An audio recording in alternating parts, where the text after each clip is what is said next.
Olá a todos, me chamo Leonardo e hoje o MoveOnCast é com a pessoa que, na verdade, ela fica mais nessa posição aqui, que é aquela pessoa que coloca o convidado para cima, que faz as perguntas, é com a nossa host do MoveOnCast, a doutora Marina Paniago. A Marina, além de médica, ela é uma baita de uma comunicadora, de uma palestrante. E eu já vou falando com a Marina aqui para ela mesma se apresentar aí para todo mundo, falar um pouquinho. E aí, Marina, como é que você tá? Tô bem, olá pessoal. Então, eu sou médica, ultrassonografista, sou palestrante, comunicadora, adoro essa parte tanto de podcast quanto de várias outras coisas na vida e que talvez a gente vá falar sobre isso daqui a pouco. Marina, você é muita coisa, mas eu acho que faltou você falar o principal. O quê? Você é uma pessoa iluminada, que coloca as pessoas para cima, que tem vários amigos, que dentro dessas várias coisas que você faz, você consegue criar um ambiente maravilhoso em todos, né? Então você falou aí, você é médica, você se comunica, você na medicina, você já experimentou várias áreas, eu sei disso, né? Então você falou aí que é ultrassonografista, mas eu queria, o pessoal é curioso. O pessoal é curioso, alguns são fofoqueiros, né? Mas o que que acontece? Eu queria saber um pouco da tua jornada como médica, que eu sei que há muito tempo você deixou isso só nos bastidores. Tem uma galera aí que nem sabe disso, né? Então, eu acho que você fazia isso para não dar consulta de graça ou para não, mas é brincadeira, tá? Então eu queria falar aí, eu queria que vocês falassem um pouco para todo mundo, como é que foi a sua jornada na medicina, teus primeiros passos, o que que te levou a buscar ser médica? Eu sei que você tem dois pais médicos também, né? Fala um pouquinho para nós aí disso. Olha, realmente a medicina, desde que eu nasci, já estava muito em voga na minha casa, porque meus pais são médicos. Mas eu até tentei, eu fiz no vestibular, eu fiz teste vocacional para ver se eu queria outras Novinha? áreas e É? tal. É, e assim, eu amo as artes, eu amo muitas coisas, mas o que me instigava, o que eu queria saber mesmo, sabe, era medicina. Engraçado isso. Que legal. E aí fiz a faculdade, depois que eu terminei a faculdade, eu pensei: "O que que eu gostei mais?". Eu gostei de muita coisa, e não gostei também de muita coisa, mas o que me subiu adrenalina na medicina, sabe o que que foi? Foi a cirurgia Foi geral. cirurgia É, geral, é? porque eu chegava naquele pronto-socorro, eu fiz o internato, que são os últimos anos da faculdade, no Sim. Hospital do Gama, e, nossa senhora, aí chegavam baleado, e aí ligavam lá e falavam assim: "Doutora, prepara aí que chegou um cara baleando dentro da boate e vai chegar um monte de gente", e Você já ficava empolgadaça. nossa senhora! E aí um tinha que fazer e o outro, nossa, era uma loucura. Eu falei assim: "Meu Deus, que coisa, eu acho que é isso que eu quero fazer". E é o que Meu Deus! você fez por muito tempo. Exato! Aí o que que eu Cirurgia fiz? geral. Eu fui para São Paulo, fiz minha especialização de cirurgia geral, morei lá e foi muito difícil. Hoje eu penso assim, eu não sei como eu consegui, porque é assim, é até desumano o trabalho que você tem. Você trabalha às vezes mais de 100 horas semanais, sabe? Eu posso Você dá imaginar. plantão à Sim. noite e o dia seguinte é normal, como se nada tivesse acontecido. Aí você dá plantão. E muita Então, cobrança, nível de cobrança é muito e muita alto. cobrança, não só dos seus chefes, como dos residentes que estão acima de Tem você. R1, R2, R2, R3, tem uma exato, hierarquia, tem né? uma Um passa o hierarquia. conhecimento para o outro. Assim Foi foi, pesado. foi muito difícil, foi muito difícil. Assim, eu chorava e nossa, mas eu não sei como que eu consegui, e eu consegui, eu terminei. Tu acha que isso te deu uma casca mais grossa? para seguir a Eu vida? acho que isso me deu uma sabedoria para eu conseguir peneirar o que eu quero e o que eu não quero para minha vida, sabe? Uhum, E aí eu saí de lá, voltei para Brasília, vim trabalhar em hospitais, eu vim trabalhar no pronto-socorro da cirurgia geral legal. e aconteceram algumas coisas. Legal, isso a gente gosta de saber, né? Aconteceram algumas coisas. Teve algum, vou pegar o gancho, teve algum acontecimento curioso dentro da cirurgia lá, nesse Olha, pronto-socorro? eu vou te falar, acontecimentos curiosos no pronto-socorro de cirurgia É o que geral mais tem. é o que mais tem. Se for hospital público, é todos os dias. Ou interessante, ou curioso, ou impressionante. Mas, assim, uma coisa que me marcou muito, não foi nem engraçado, nem curioso, nem nada assim, foi que eu estava já trabalhando, eu não era residente mais, eu não era Já estagiária, médico eu especialista, já eu já estava trabalhando no hospital, e aí me chamaram lá da parte da hemodinâmica: "Doutora, paciente parou, não sei o quê, então estão precisando que vá lá e tal". Cheguei lá, eu tive que fazer uma massagem cardíaca interna, tive que abrir o peito, caramba, como pegar é o isso? coração e tá, Pegar o coração tá, na mão. tá, tá. E essa, assim, foi a coisa, e eu sozinha lá, com sorte que daí a pouco chegou um colega cirurgião para me ajudar, porque, assim, é muita coisa que você tem que fazer, é É muita, uma adrenalina, é deve uma ser adrenalina. muito alta, né? Enfim, isso foi uma das coisas que me marcou, porque eu não estava nem como residente, eu não estava nem como estagiária, nada. Eu estava A assim, responsa já era eu tua, né? respondendo por mim e eu vou abrir um peito e fazer massagem cardíaca interna. Meu Deus, isso daí foi. Mas eu adorei. Logo de início você já teve que abrir um peito ali, tomar a Sim, decisão. porque assim, se você tá ali na frente do campo de batalha, entendeu? E quando você se coloca nessa posição, você não sabe o que esperar, você não sabe o que pode chegar. Pode chegar um cortezinho, como em hospital particular, é o que mais tem. Chegou um cortezinho, você faz aquela sutura tranquila e tal. Em hospital particular, na verdade, tem até mais besteiras que talvez nem precisasse de protocolo, mas a gente está Uhum. ali, a gente atende. No hospital público, geralmente a pessoa só vai A barra é porque mais está pesada. precisando mesmo, a barra é mais pesada. Então você está ali na frente do campo de batalha, sabe? Então você pega esses pacientes que realmente têm doenças graves, têm doenças que podem dar desenvolver ali naquela hora e você precisa manejar, você precisa agir rápido, entendeu? Mas tem também a parte de cirurgias eletivas e tal, que é a parte que eu não gostava. Agora eu fiquei curioso, Marina. Aí você teve que abrir o peito, colocou a mão, fez lá o procedimento com a mão, não sei É. qual que é o nome, não vou saber. E aí, o que que aconteceu Não, o depois? que aconteceu? Conseguiu Mas voltar? assim, foi triste, porque assim, quando me chamaram, o paciente já estava em parada cardíaca há bastante tempo. Uhum.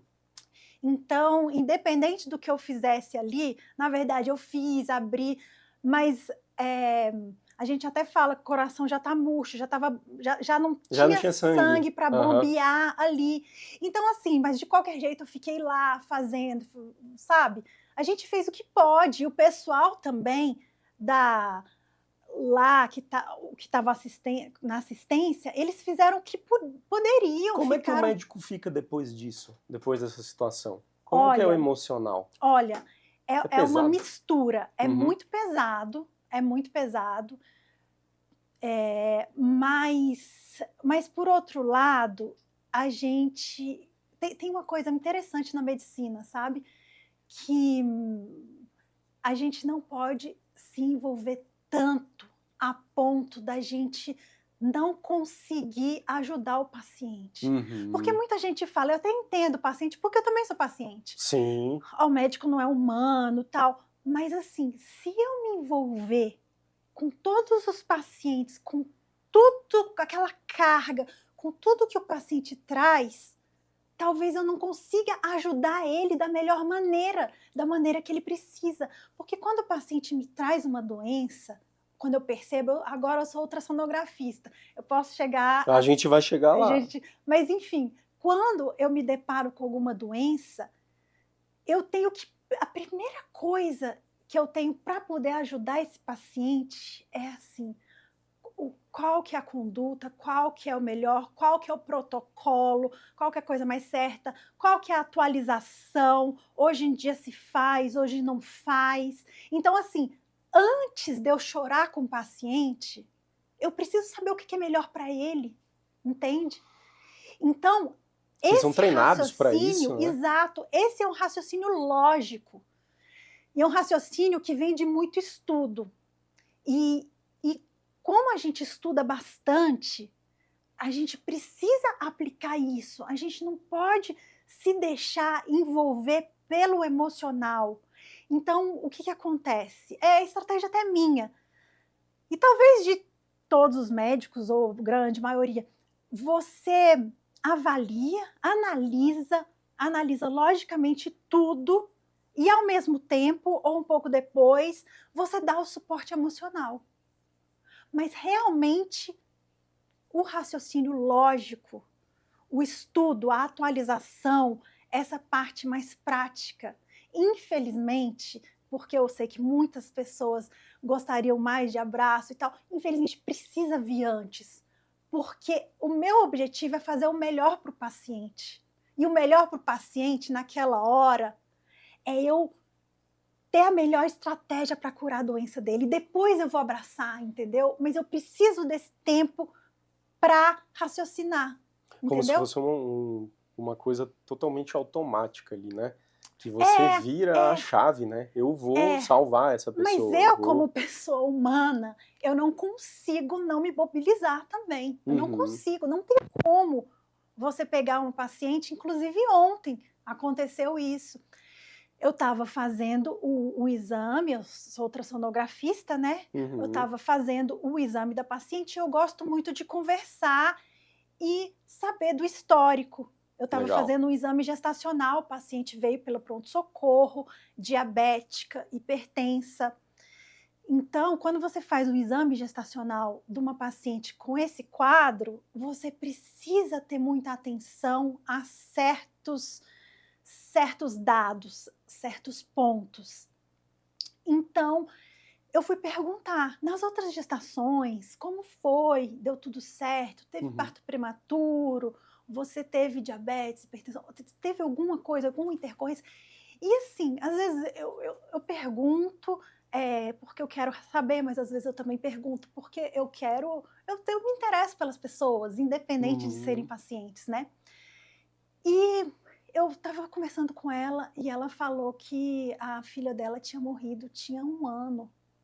E ela começou a chorar, e assim, por mais que eu esteja pensando logicamente, eu não tenho como não me mobilizar, toca, né? Entendeu? Às vezes toca até mais do que aquela cirurgia que tu teve que abrir a pessoa e então, abrir, assim, né? Exato.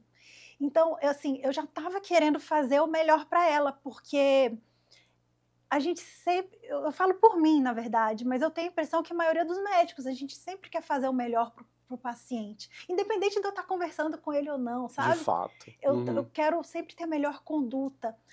E aí, nessa hora que ela falou isso, eu fiquei, nossa, muito mobilizada, mas eu continuei a fazer o meu exame, porque afinal, o meu exame seria o dado que o médico ginecologista obstetra precisa para ele tomar a conduta. Então eu tenho que fazer certo. Claro. Não posso começar a chorar ali, entendeu?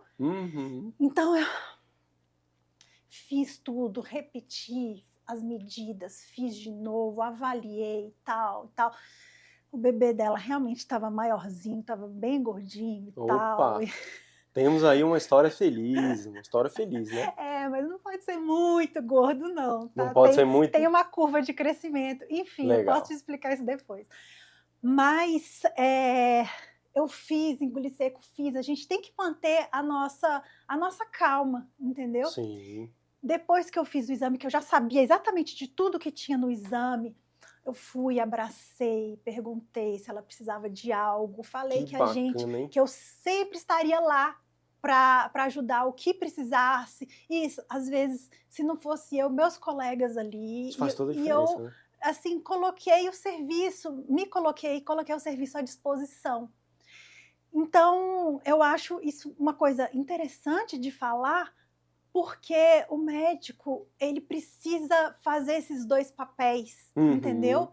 sim. E eu sei que o paciente espera muito que o médico se envolva, mas o envolvimento, ele tem que ser um passo depois. Tem um protocolo, né, a ser É, seguido, né? é. Marina, aproveitando, você já falou aí, tá, aí você Hum. falou da cirurgia geral, e aí você falou, tá, mas aí você pulou para ultrassonografia, né? Olha, a minha Que tem um trajetória espaço aí, tem um conta pra gente, tem. você adorava a Então, o que cirurgia? aconteceu? Durante a cirurgia, me convidaram para fazer um processo seletivo de um plano de saúde para autorização de materiais e tudo, de procedimentos. Aí eu falei: "Tô aqui, vamos lá, nem sei como é". E aí eu fiz o processo seletivo e como eu tinha experiência cirúrgica, eu fui a selecionada. Uhum, Então eu trabalhava autorizando materiais cirúrgicos ou não e tal. Então eu trabalhava nessa parte de um convênio de saúde. Mas logo depois eu fui chamada para trabalhar na Justiça Federal. Justiça Federal, É, aqui em como Brasília, médica mesmo. como médica. Então eu era médica da Justiça Federal.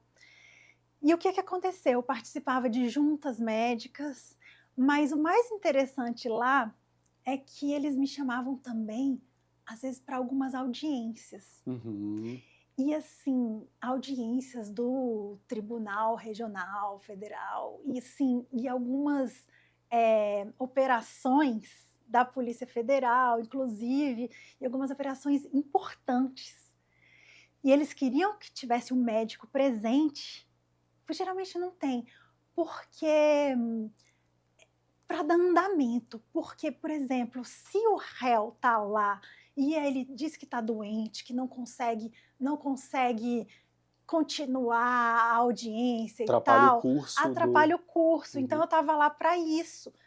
Eu estava lá para atendimento dos réus e tudo, principalmente, ou para quem precisasse, mas apesar disso, o mais interessante foi porque eu sou da área da medicina, eu não sou do direito, mas eu ter essa vivência do direito, ver a Uhum. audiência, o juiz falando, o promotor, um advogado e o réu ali, a dinâmica e tudo, e participei de várias audiências.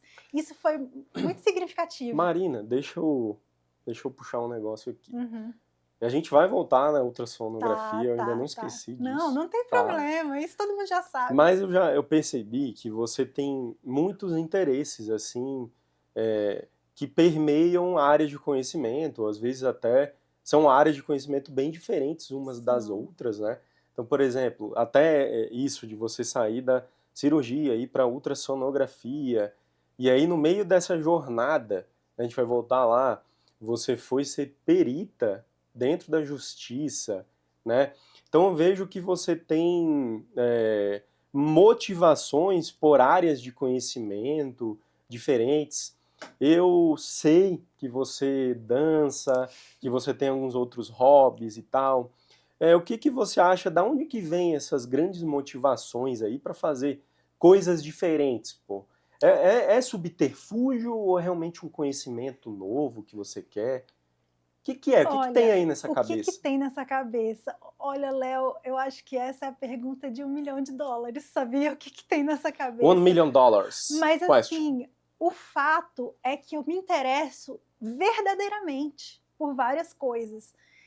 A dança é um dos grandes pilares da minha vida, realmente. Eu tô falando aqui da medicina e tudo mais, mas a dança assim, as pessoas talvez às vezes não entendem que o significado da dança, não para mim, mas a grandiosidade da dança. Como a dança entrou na tua vida?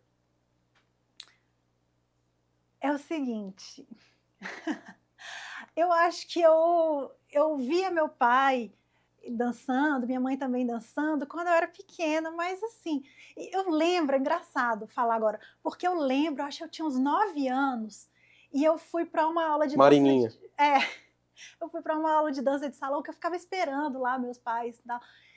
E aí o professor estava ensinando os passos individuais antes de juntar, né? E aí eu peguei lá na mesma hora, eu tinha pequena, e eu peguei, e aí o professor me botou lá na frente. E aí para os alunos me copiarem enquanto ele estava dando atenção Mas a outras olha, 9 pessoas. anos. É.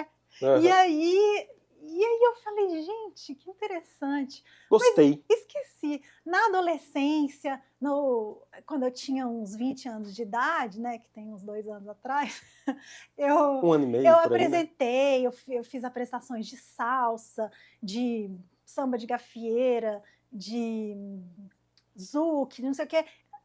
Mas foi numa academia de ginástica normal. Mas, e há uns 3, 4 anos atrás, depois da pandemia, eu conheci as pessoas que hoje em dia são meus amigos da dança Legal. também, que inclusive vim para a MUVON, acompanhei a MUVON como academia de dança desde o começo, e conheci você também. Conhecemos por meio da dança, né? E isso, fui É. monitora daqui, Aham. da academia de dança, MUVON e tal. Participei de vários eventos, de shows, inclusive.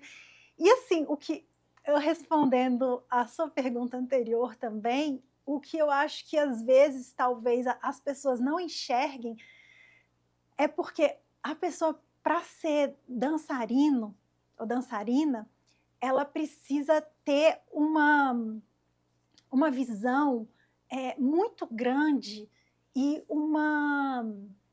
até talvez uma inteligência para poder fazer isso bem, sabia? Uhum. Porque na hora da dança, você está prestando atenção, você tem que ter uma parte corporal, você tem que seguir o ritmo, a batida da música, então a musicalidade, você tem que ter a coordenação motora. Além da coordenação motora, para você fazer bem e bonito, você tem que ter a estética, entendeu? E você tem que saber aquele ritmo, porque cada ritmo tem os passos diferentes, não é? Então, é um trabalho mental muito grande. E eu acho que a população não imagina que é um trabalho mental muito grande. Então, para mim, é como se fosse uma meditação, sabia? Eu estou ali Uau. dançando Uhum. e eu Se não. acalmando ao mesmo tempo. Exato, não estou fazendo mais nada. Foi isso. Talvez aquiete essa sua mente, que é uma mente acelerada, né? Que é uma mente Exato. inquieta, que sempre quer conhecer, aprender coisas novas, e a dança ela te Exato. traz ali num. E outra, às vezes as pessoas. Eu tenho um Instagram que mostra muito as coisas da minha dança, né? E aí já me perguntaram assim uma vez: você dá aula e tal? Porque você já sabe tudo, né? E aí eu falei assim. A pessoa era psicóloga. Ela falou assim: você já sabe tudo sobre psicologia? Ela falou: não, tem muita coisa para aprender. Eu falei assim: eu nunca vou saber tudo da dança, porque é um mundo, entendeu? Assim como qualquer área do conhecimento. Que legal. É. Então, bacana. Então aí tem a dança que eu sei, e aí vai ter muitas outras coisas aí que eu sei que você tem habilidade. Tem uma das habilidades que eu sei que você tem, que a gente não vai conseguir entrar no flow, que é o francês, né? Então, pô, você é uma médica aí, já foi lá, sabe várias modalidades de dança. Oui, E francês? si Por tu que veux parler francês? français, on peut parler français Não ici. parler. Je ne parle pas français. Oui, j'aime bien tous les idiomes, E de onde vem mas isso? eu gosto muito de idiomas, Legal. sabe? Mas não é só do francês. Eu gosto muito também de espanhol. Mais do que inglês? Espanhol mais do que inglês? É? Sabe por quê? Porque o inglês Não eu já sei. sei. Ah, porque inglês você Eu já já sabe. sei, ficou chato já. E o espanhol você Entendeu? não sabe. Não sei tanto, porque eu nunca fiz muita aula. Então, assim, se tem alguém que fala espanhol, Você quer praticar. eu fico doida para falar com a pessoa, Sabe uma sabe? coisa legal que eu Ah, lembrei agora? Porque existem alguns movimentos de dança e e idioma, né? É, Eu já vi que você andou participando disso, né? Como é que é essa movimento, experiência? movimento de dança e de idioma. É, que você dança, mas você tem a mesa poliglota, Ah, que aí você é senta, você verdade. conhece pessoas de outros, Exato. né? Exato, tem Outros alguns países. encontros, exato. E aí tem uma mesa, quando você vai descansar um pouco, você fala os idiomas ali. Você E, pratica a dança e o idioma. exato. E aí, ou então você vai dançar com a pessoa, até estrangeiro e tal, e aí você pratica o idioma, é muito interessante. É uma loucura. E tem alguns professores também que falam outras línguas e tal, né? Falam inglês, a gente Ah, vocês vão dançando e falando inglês. é, tem aula que inclusive eu já fiz, que eu brasileiro, professor brasileiro, e a gente falando Eu inglês. conheço um que faz isso. Inclusive o nome dele é em inglês, que é o Mr. Dragon, Exatamente, que é o nosso grande Mr. Dragon. exatamente. Mas assim, mas a dança não é, e os idiomas não são os meus únicos hobbies, né? Não Tem mais são, coisa? Tem mais coisa? assim, Já sei, música. Que exato. eu já vi. É, Você hoje você tinha 2 Instagrams, acho que ainda tem, né? é, Um era mais focado na dança e o outro era um fechado que você abriu, isso, que tem mais a ver com a parte isso, médica. E aí isso. eu acho que eu já vi lá você falando de música, alguma coisa de música, Exatamente. né? Porque Que assim, bacana. desde os meus 13 anos, eu comecei a tocar violino com 13 Olha só, anos, sabe? Aí eu toquei por 4 anos. E bastante tempo. aí, exato, aí depois começou a ter que estudar para vestibular, Aí aquela entra a medicina. loucura, aí entrou, nossa, me deu um sufoco, mas eu voltei a tocar tem 1 ano e meio, sabe? Mas assim, quando você volta, Tá nossa, enferrujada. é enferrujado. Mas eu gosto, assim, eu amo música clássica, sabe? Amo. Que legal. Enfim, mas eu adoro filosofia, adoro questões de psicologia, psiquiatria e tal, entendeu? Então, assim, o que eu gosto, na verdade, eu acho que é de aprender coisa nova, Uhum. sabe? Você acha que é uma coisa que você faz porque adiciona ali a carga do trabalho também, do dia a dia? Você precisa de algumas outras atividades para abastecer você também, seu espírito? É exatamente isso, é exatamente isso. Porque, por exemplo, se eu já masterizo algo, eu masterizo, eu tô falando, mas assim, é Especialista, né? óbvio que não é assim, eu sou o suprassumo, não. Mas se eu já tô sabendo fazer aquilo, Bate um tédio? às vezes bate um pouco de tédio e eu quero procurar outra coisa, porque o aprendizado, ele me estimula, ele É um me desafio para motiva. você. É, o Legal. aprendizado é, é uma dos principais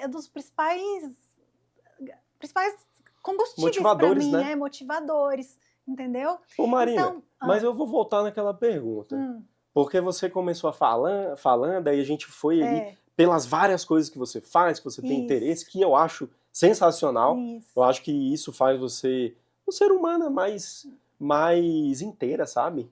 Isso Uhum, é muito legal, de fato, é muito uhum, interessante. Mas, cara, me conta o básico aí. hum. O que fez você sair da cirurgia geral para ultrassonografia? O que que acontece? Vamos voltar para Não, o que medicina. que acontece? Eu acho que assim, eu fui para a cirurgia muito pela adrenalina, sabe? E Sim, realmente tem adrenalina. posso imaginar. É, mas tem também a parte eletiva que não tem adrenalina. Assim, eu gostava um pouco menos, entendeu? Porque quando você aprende, vamos supor, a gente faz uma colecistectomia, que é a retirada da vesícula, né? Que é uma cirurgia Uhum. muito comum. Depois que você aprende a fazer, a coisa é muito repetitiva, você faz de novo e tal. Assim, não significa que eu sou a mestre, tá? Mas assim, fica repetitivo e aí eu fico querendo aprender outra coisa, entendeu? Por Uhum. exemplo, com uma emergência ou urgência, você não sabe muito o que esperar. Então você tem que você é avaliada ali no mesmo segundo, sabe? Então, sabe, você é posto à prova mais a fundo, eu acho. Então, o que me desmotivou um pouco foi essa parte meio rotineira, entendeu? E por incrível que pareça, o ultrassom parece uma coisa mais tranquila e tal, mas assim, eu só trabalho em hospital, né? Uhum.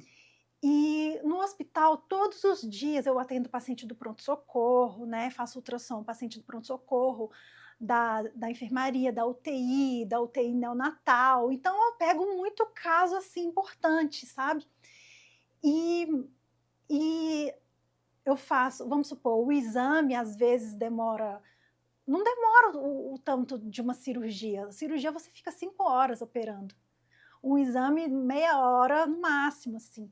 Então eu consigo ver vários casos e Uhum. consigo e todos os dias na minha profissão eu estou estudando aquilo, sabe? Não tem um dia que eu não abro um artigo para ler, para será que é isso, será que não é? Vejo, discuto com os colegas, entende? Então para mim o ultrassom é mais dinâmico, por Marina, incrível que pareça. ficou muito claro a É, sua jornada. é. Você é uma pessoa inquieta que sempre está buscando melhorar, né? Melhorar Uhum, como profissional, melhorar como amiga, como filha, é, como tudo, né? é. Então, foi muito legal fazer essa conversa aqui Hum, contigo. hum, Ficaram vários temas para a gente fazer vários outros bate-papos aí, conversas. hum. Eu queria agradecer você, tá? E também queria pedir para você fazer um recado final, tá? Para as pessoas que estão escutando aqui, principalmente aí para médicos, né?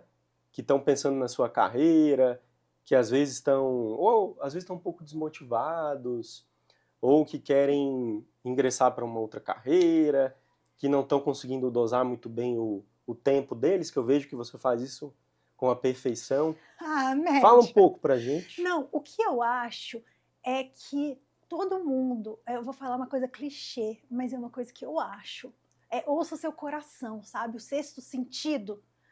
Porque às vezes tudo indica, por exemplo, tudo indicaria para eu continuar na cirurgia, que eu teria uma carreira promissora e tudo. Mas no fundo eu queria fazer outra coisa. E eu tenho aprendido ao longo do tempo que a gente deve ouvir essa voz. E essa voz, às vezes, não é só nem profissional. Às vezes, você tá junto com um amigo e que tem alguma coisa que não tá funcionando ali, sabe? A gente tem que dar ouvido a isso, tem que dar vazão a isso. Então, o meu maior conselho e talvez incentivo é isso: ouvir, porque a gente consegue ter uma noção geral do todo mais do que a gente imagina que a gente tem. Então, eu queria agradecer muito a que você me chamou Eu que agradeço. e vamos continuar. Muito obrigado, Marina. Foi uma verdadeira aula aqui de simpatia, de experiências. Muito obrigado pelo seu recado. E vamos fazer mais bate-papos. Chegamos aqui ao final desse episódio com a Marina, médica, palestrante, comunicadora, dançarina, professora de francês. E nos vemos no próximo. Até mais.